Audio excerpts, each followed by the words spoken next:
Welcome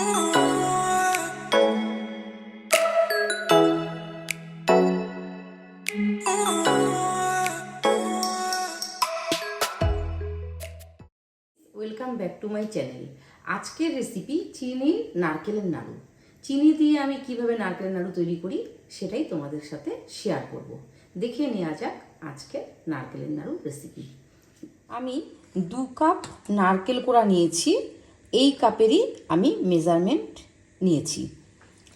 আর 1.5 cup আমি চিনি নিয়েছি, আর এলাচ গুঁড়ো নিয়েছি। দেখে নেওয়া যাক আজকের মূল রেসিপি। নারকেল কোড়াগুলো আমি একটা কড়াইয়ের মধ্যে নিয়ে নিলাম। চিনিগুলো দিয়ে আমি একসাথে ভালো করে মেখে নেব।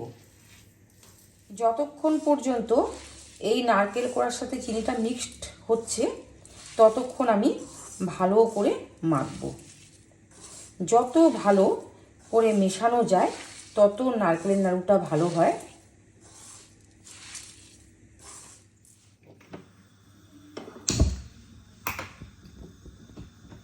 কড়াইটা আমি বসিয়ে দিলাম।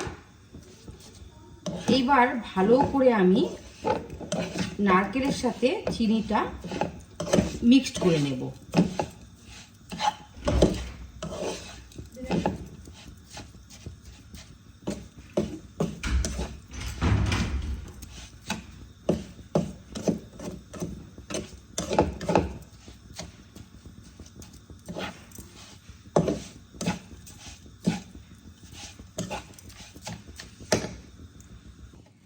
একদম মিডিয়াম আছে আমি এই পাকটা করব।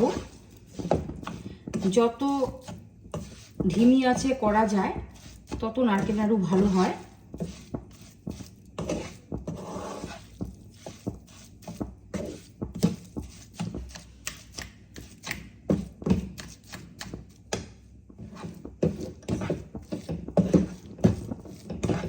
আমি একদম লো ফ্লেমে নারকেলটাকে পাক দিচ্ছি। যত আঁচ কমিয়ে কমিয়ে পাক দেওয়া যায় ততই নারকেলের নাড়ু খুব ভালো হয়।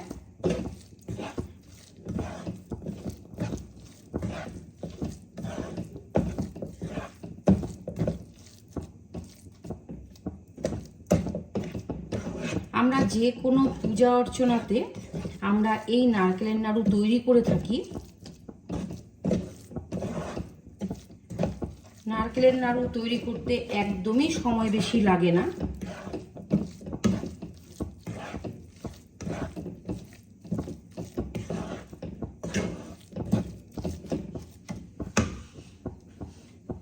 আমি দেখো এই এলাচ গুঁড়ো করে রেখেছি, সেটা আমি দিয়ে দিলাম।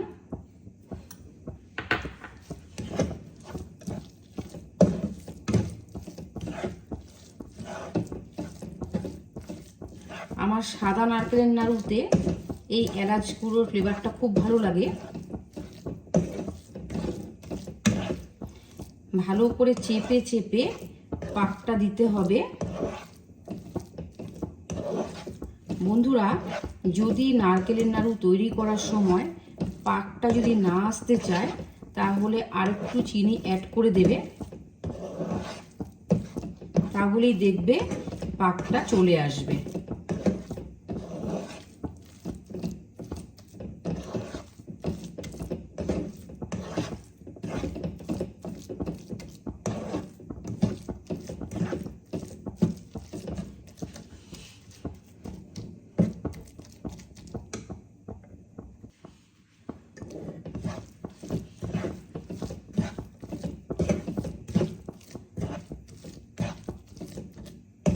নারকেলের নাড়ু যদি তোমরা ফ্রিজে রেখে দাও তাহলে 6-7 মাস পর্যন্ত নারকেলের নাড়ু খাওয়া যায়। একটা এয়ারটাইট কন্টেনারে রেখে দিতে হয়।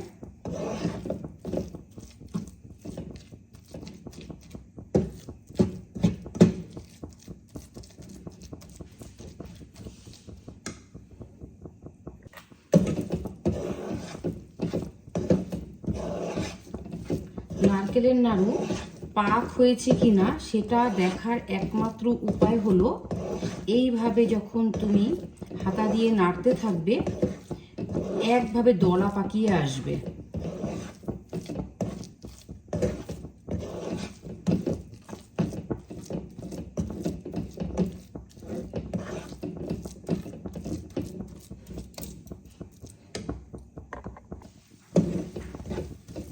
দেখো এই নারকেল নাড়ুটা পাক হচ্ছে।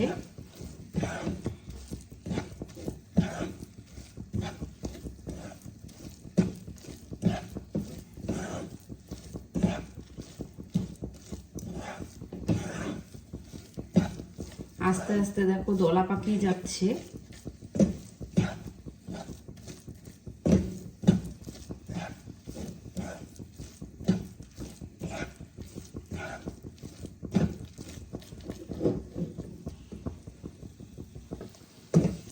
পাক আমার হয়ে গেছে, আমি এবার নামিয়ে নেব।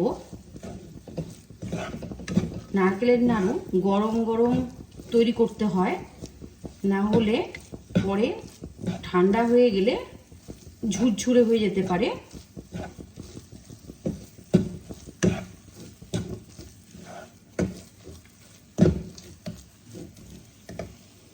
আমি দেখো নারকেলের নাড়ুগুলো বানিয়ে নিচ্ছি, ভালো করে গোল গোল করে বানিয়ে নেব, একটু চিপে চিপে বানাতে হবে।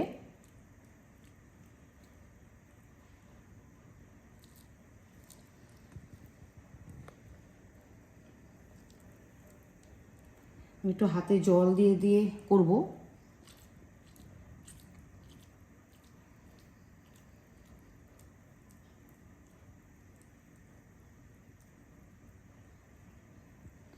এইভাবে আমি একে একে বানিয়ে নেব। নারকেলের নাড়ু আমার তৈরি হয়ে গেছে, আমি একটা প্লেটে নিয়ে নিয়েছি।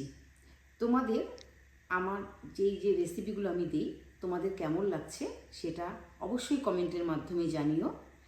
আর যদি তোমরা আমার এই ভিডিওগুলো পেতে চাও তাহলে চ্যানেলটাকে সাবস্ক্রাইব করে দিও।